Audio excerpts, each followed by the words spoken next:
What it do? Bedtime crew. Hey man, listen, today I am here with a new tier list and we're going to be ranking the best current rivalries in the UFC. These are all the matchups. If they're up in the S and the A tier, I really want to see these guys fight. The beef is super exciting. I feel like the matchup's going to be great. If it's down in the C and the D tier, maybe I want to see it, but I'm not as interested as maybe the UFC wants me to be. Hopefully you guys understand what I mean. We've had some great rivalries in UFC history. Obviously, Conor and Nate Diaz. And they can only count to 5, yeah. 5. Shut the fuck up. You know what I mean? Prime, Bedtime, and Lucas. I could go on. There's so many great rivalries in history. We got a couple of good ones going on right now. All right, dude, let's get into this, bro. Starting off, some light, some chill. I'm gonna put Big Ank and Alex Pereira in the B tier. I feel like there is something here. There's something here. There really is. But it's not as full blown as like Pereira Izzy. You know what I mean? Like it's definitely something, but I think if the second fight ends with a brutal Alex Pereira KO and we get a trilogy, or Ankalaev picks up the shit talk in the second fight, or Alex Pereira comes in super angry, they have some confrontations, maybe this will move up into the S or the A tier. I think skill-wise, this is definitely one of the best rivalries in the UFC. But in terms of the actual beef and, the intensity of this, and the fight itself was boring as fuck, which doesn't help, I think B is pretty fair for Big Ank and Alex Pereira. There's definitely potential for this to increase, but we're going to leave it here at B. I want to see what these guys do. Listen, I'm going to give these kids an opportunity. I want to see what they can do. We're going to put this in the B tier. All right, man. Next one to talk about. This is oh my God, man. I just got to take my fucking moment. I got to talk my shit again, bro. Everybody was fucking laughing, lad. Who's laughing now? Who's laughing now? What? Who's laughing now? If you go back on my channel, to the beginning of the Bedtime MMA channel, to the beginning of this great lineage, this great legacy, I made a video saying a tough season between Paddy Pimblett and Ilia Topuria at lightweight is the move by the UFC. They all fucking laughed at me, and now that is one of the best matchups you could make right now. Paddy Pimblett is a legit lightweight contender right now. Ilia Topuria wants to be in the lightweight division as well. These guys have beef, obviously, fucking hand sanitizer, boy. Little chorizo, you little fucking Spanish sausage, lad. There's so much beef here, and I really want to see this fight also, because Paddy Pimblett, at first I was like, all right, this is funny that he beat Chandler. I think he could maybe fluke a decision over, Charles Oliveira. I think he beats Gaethje, right? But, Topuria fucking kills him, bro. And then Paddy Pimblett's like, I do the exact same thing to Ilia, lad. He's a fucking midget as well, lad. He's smaller than Michael. And I was like, hold on a second. Imagine Paddy Pimblett, Ilia Topuria. I just think this is such an A-tier rivalry. The beef between these two, the fact that they're both going to be around the top 5 is another thing that really excites me. Like, it's one thing with Ilia and Islam, even though that's extremely one-sided. It feels like Ilia really wants them to have beef, and Islam is just like, oh, I don't know, I might fight JDM. Maybe I'll fight Gaethje, you know what I mean? Like, Islam just doesn't give a fuck. Whereas these two, not only do they not like each other, not only did this go way back, they're both going to stay around in the lightweight division for the next 5 or 6 years, it seems like. So I feel like at some point, this is going to be a huge pay-per-view fight. It's not S tier because it's not immediately happening. It's kind of a background storyline that's picking up a little bit, but definitely this has potential to be an S tier rivalry. This is one of the best we have right now in terms of matchups that we all want. I'm going to put that in the A tier. All right, dude. I feel like that's pretty solid. All right. Next one to talk about. This is a very, listen, this one, again, all of these have potential to be great. I'm just saying it like it is, dude. I'm going to put Big Joe Pyfer in the country of Mexico down in the C tier, bro, because, dude, Joe Pyfer, what the fuck is this guy doing, man? He goes to Mexico. Dude, why is there a fucking yellow filter over everything? What the fuck, dude? They didn't let me bring my fucking lifted truck down here, dude. Joe Pyfer goes to Mexico to fight Kelvin Gastelum, and he gets infected by the tap water, and then he says, oh, dude, it's not the elevation. I fucking slept in a tent. And I just picture Joe Pyfer in this, like, little Airbnb, like, with beer bottles lying around, sleeping in a tent, dude. And he fucking, oh, dude, fuck this, man. I definitely think the Joe Pyfer Mexico beef is going to end when he fights Kelvin Gastelum. I'm pretty sure that's booked for UFC 316. So we'll see if it develops. We'll see if maybe it grows. He goes full Drew Dober on Kelvin Gastelum. But even if it stays like it is, or Joe Pyfer just chills out a little bit, I'm going to put this in the C tier. I definitely think this is entertaining, but I wouldn't put it up there with Big Ank and Pereira. I wouldn't put it up there with Paddy and Ilya Topuria. So for me, this is extremely entertaining, but I have to think about the general audience here. I'm going to put Kelvin, what's this guy's name? Joe Pyfer in Mexico down in the C tier. It is entertaining though. I can't deny that. All right. Next one to talk about. This should be a fucking S tier one. And this one should, honestly, this one should be an A tier, but it's not. I'm going to put fucking Jones and Tom Aspinall in the B tier. Now, I know what you're probably thinking, bro. Bedtime, this is the biggest matchup the UFC can make. Yes, dude. Yes, this is the biggest fight they could announce right now. Why is this not a generational beef? Compare this to Jones and DC. You know what? Even compare this to Jones and Gustafsson. Even they had more fucking beef, dude.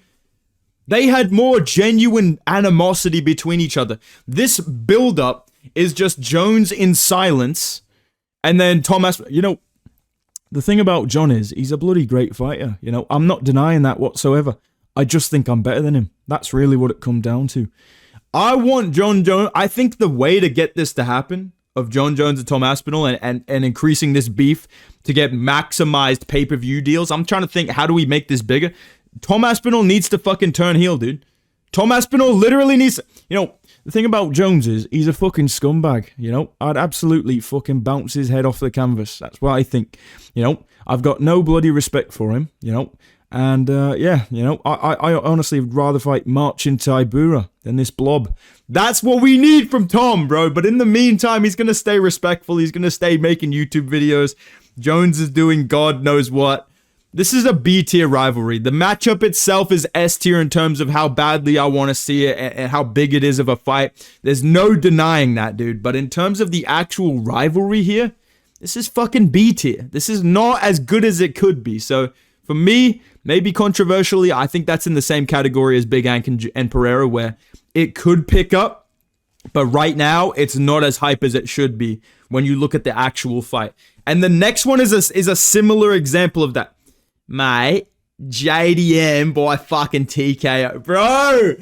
Dude, I'm literally talking to JDM's team right now, guys. So listen, bro. I don't want to diss my boy JDM, but bro, you need to get racist, dude. You need to start selling this fight, bro. You need to start talking some shit, dude. Because this is a sick matchup and people acting like this is the same as Valentina Shevchenko, Manon Fiorot. I can't fuck with this, dude. Bilal Muhammad also, you know, me and you, we're boys. Look at my picture in the corner, bro. We're boys. But Bilal Muhammad, when he's going in against Leon, bro, the vagina just walked in, bro. This guy's a complete bum. I'm going to drop him on his head. Where's the shit talk for JDM, bro? Talk some shit to JDM, bro. Come on, man. I'm hoping that the press conference, Bilal Muhammad comes with some energy.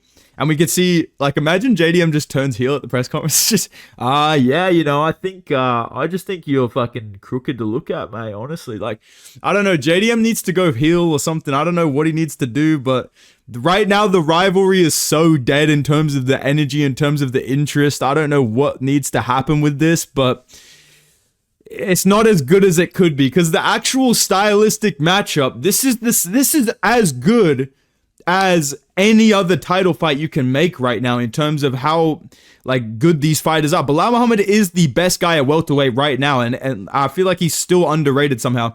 JDM, people are going to start glazing my GOAT JDM when he wins this fight, when he shows up, performs well in this fight. Even if he somehow loses, I know JDM's going to put on enough of a performance that people will stop fucking hating on this guy for whatever reason.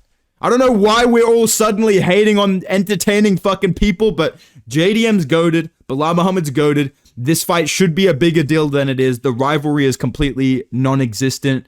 Like I said, dude, JDM, we're going to need some racism out of you, bro. Bilal Muhammad, dude. I don't know what you need. Maybe throw a dolly or something, dude. We need to pick this shit up a little bit. Right now, it's fucking D tier, okay? But I'll tell you what's not D tier. Kulai? Hey, that is it, bro. Get more of that ASAP.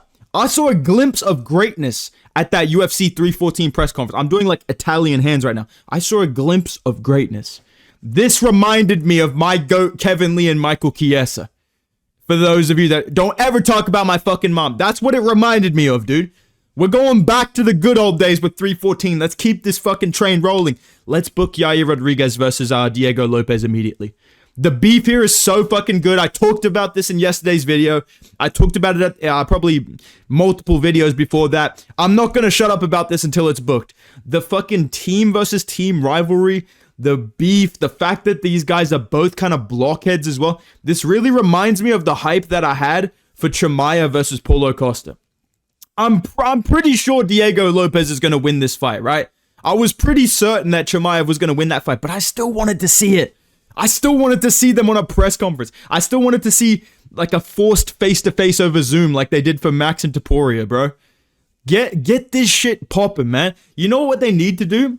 They need to do the face-to-face that they did with Darren Till and George Masvidal. I don't know why they took me and George to a warehouse. Oh, yeah, dude. I'm going to break this little guy's face completely, bro. I'm going to break this fucking guy's face straight up. I got nothing but respect, but I'm going to break this little individual's face completely, dude.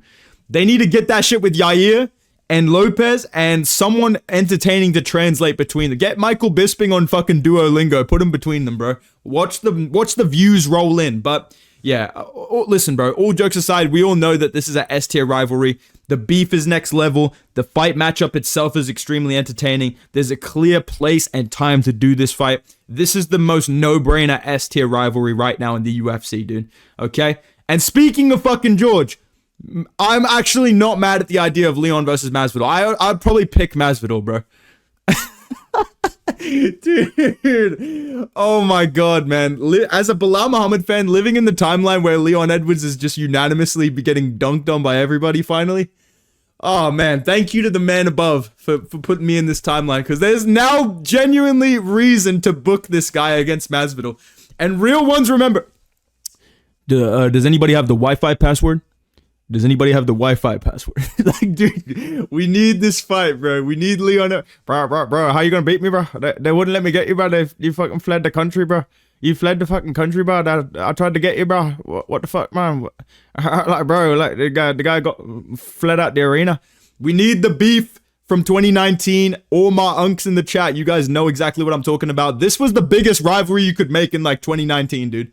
Real ones remember that Masvidal straight up just dropped out of this to fight Colby back in the day. We could have had this, but now it's time, okay? It's a little bit past due date. I don't care, bro.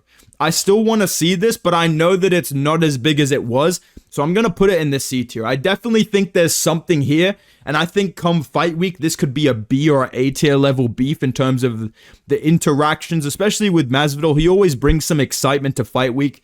And I think Leon Edwards, this is the type of matchup he would genuinely go in thinking he's going to win and then shoot takedowns at the worst times and shit like that. So I think this would be an entertaining fight. It's not as hyped as it could be, so I think it's down in the C tier. Like, hardcores know this is a possibility, right? Casuals probably think this already happened.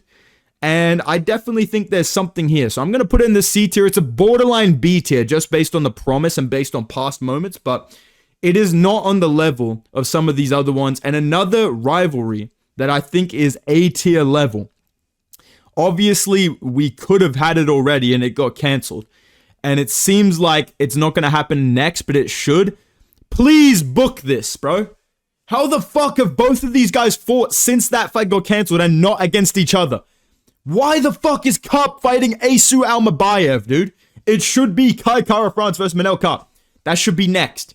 That should have happened already. He literally called him the fucking F word, dude. And they didn't fight each other. Why? This is the only Kai Kara France fight I want to see after the guy fucking fluked me with an overhand. The beef is insane. The Adesanya element makes it hilarious. Get Tai Tuivasa up there at the press conference again. I know you're going to have to like get a reinforced fucking chair for Tuivasa, bro. Did you guys see him at UFC 314? Holy fuck, dude. Holy fuck. But regardless of that, I'm getting off track. I'm getting off topic, man. I think that Manel Kape and Kai Kara France, not only is there beef here, not only is this a fight that we've all wanted to see for a while, in terms of the rivalry and in terms of the skill matchup, I think it's extremely entertaining. Like, you got two strikers going at it in the flyweight division, two of the fastest, most heavy-handed guys at flyweight, but also, this should be the number one contender fight. That's what it should be. I think Pantoja should just sit around and wait for a little bit. And you should be doing Brandon Moreno versus Royval 3. You should be doing Kape versus Kai Kara France. That should be what it is on International Fight Week, honestly. Like, imagine if instead of Brandon Royval versus Kape, which is a good fight, I am looking forward to it, but fucking Kape versus Kai France on that press conference. Boom, you've added to whatever the main event and co-main event's going to be. That is my opinion. I think it should be Kape versus Kai France. The beef is there. The matchup is exciting. It makes sense in the division. This is an A-tier rivalry for me. Why the fuck did I just turn American? What the fuck? This is an A-tier rivalry for me, mate. All right? That's better. All right? I want to see this booked. That's just how it is. All right? Next one to talk about. Listen, maybe back in 2022, maybe back in 2023, when life was, we were in the dark ages before Volk got the fucking belt back. Conor McGregor! You gotta come back and fight somebody, man. So fight me. That's gonna be Michael Chandler for the next 5 years. Dude, this one is dead in the fucking water. It's dead. It's buried. It's over. That's it. Conor's on fucking IG. Mom, we're going to Monaco. Like, dude, that shit is not happening. The rivalry's fucking dead. Chandler's still yapping about this shit. And I almost feel bad for him. It is so comical to me that I don't feel fully bad. But I feel kind of bad. Like, Chandler's not a bad guy. But, man, this guy's downfall from Conor McGregor. Conor McGregor beat him without even fighting him, bro. So I guess Conor is coming off a win right now. But, yeah, this rivalry, this matchup, these two's career, it's completely dead in the water. This is the biggest D tier you can make right now. I'm only putting it here because Chandler's still active in the UFC. So I know that he still thinks this is going to happen. That's the only reason this is here. Honorable mention for Chandler's beef with Pitbull, Dustin Poirier, Justin Gaethje, Colby Covington, I'm pretty sure. Did I say Pitbull? I know they don't like each other. Basically the entire fucking lightweight division. Gaethje, yeah, I already said that. Yeah, Chandler and McGregor, that's in the D tier, mate. Next 3 to talk about. I've got some decent ones down in the B and the C tier, and then I have one more S tier left to talk about. All right, dude. First one to discuss. Dude, imagine not putting me in the fucking A tier, dude. Me and Merab, dude. We already had a big fight in Vegas. Listen, man, maybe if Schmitty pulls up to the presser, but right now, this is C tier. Why is Merab so fucking friendly, dude? Merab's, hey, guys, honestly, O'Malley gonna defend all my takedowns. Like, why did he say that? This little goober, dude. Like, what is this guy talking about, man? O'Malley's fucking sitting up there thinking he has aura, dude. I just don't fuck with this rivalry. I think the fight itself is going to be more entertaining than the first fight. I think O'Malley is going to be able to win this one, not going to lie. But if he wins, it will be exciting if they have a trilogy. But right now, it's pretty fucking dull. Like, I'm not going to put it in the D tier. I'm not going to disrespect it. There is a little bit of something there.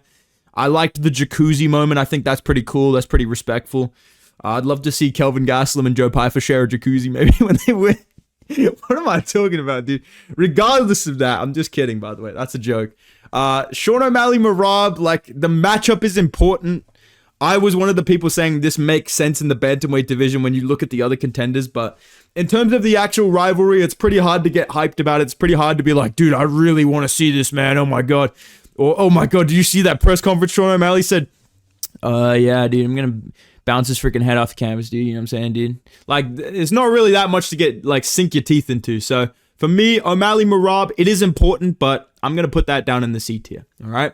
Next one to talk about before we do our final S tier. This is an underrated one. Maybe I'm pushing the agenda on this, but if you look into this, this is something. This is something. Armin Tsarukyan and Dan Hooker, they had a back and forth. I like that fight. I really do. I think this is a fight that you make. And I offer you this. Dan Hooker's from New Zealand. That's an important factor in this. Dan Hooker fucking hates Armin Tsarukyan. I love it. I want to see these guys fight each other. I feel like this is definitely possible. I just don't know if the UFC will make this. Because there's so many fights you can make at 155 right now. I can definitely see either of these guys getting Gaethje. I can see fucking Dan Hooker getting Holloway somehow. I think Armin maybe gets Ilya. I don't think Armin's going to get... Maybe Armin gets Paddy. Like, there's so many options with these two that I would love this to be the matchup because I think it makes sense. And like I said, they do hate each other. If you look it up, if you look up videos and shit, Dan Hooker does not like Armin Tsarukyan. And I'm pretty sure Armin probably feels the same because everyone's calling him out at the moment. I think this is a good matchup stylistically as well. I think that Dan Hooker definitely does not win this, but he would be scrappy. He'd be clip farming. He'd be hitting boys. I love this shit, you know? So I think there's something here. I'm not going to put it up in the A or the S tier, like I said, because there is beef, but it's not the level of these guys in the A or the S tier. And the fight is not as certain that it's going to happen as these ones up in the A. Like, up in the A and the S tier, these are 110% going to happen. We all want to see them. We all need them to happen. That's where these belong. Down in the B tier, it's like, oh yeah, that'd be cool. You know, maybe the beef will pick up and it'll be entertaining, you know? That's where I put Armin and Dan Hooker. But look into that. That's a real thing. There really is something there. I really believe that. Last one to talk about. And you know what, dude? People call me a contrarian. People call me, you know, I don't even know, dude. People call me a bunch of things. But you cannot call me wrong, all right? This is the best beef happening right now. I don't give a fuck, dude. I'm saying it, bro. And I'm not saying this because I think, you know, I don't think women are watching my channel. So don't accuse me of that. All right? This is straight up my opinion, dude. Juliana Pena and Kayla Harrison are carrying the fucking UFC right now. And I'm tired of pretending they're not. This is a real beef. I fuck with this. I want to see this fight more than O'Malley vs. Merab. This should be the main event over O'Malley vs. Merab. I'm standing on business with this take. This is correct. These two have beef. I think the matchup is going to be goofy as fuck. I can't wait to see it. I'm low-key leaning Juliana Pena via like cockroach surviving her way into round 3 and then she submits Kayla Harrison. I want to see this fight more than most matchups that have been announced. I'm not going to lie, dude. Like, this is up there for me. So for me, maybe I'm wrong. I doubt it. Doesn't sound like me, but let me know what you think in the comments down below. Do you agree with me? Do you disagree with me? That right now the best rivalries are Yair Rodriguez versus Diego Lopez and Kayla Harrison versus Juliana Pena. Let me know what you think in the comments. You guys enjoying the longer videos? Make sure you guys subscribe to the channel. Make sure you drop a like. Make sure you go follow me on Instagram and Twitter at BedtimeMMA. I just made a new post on IG, so go run that up. And yeah, man. Appreciate you, boys. Have a good day. Goodbye.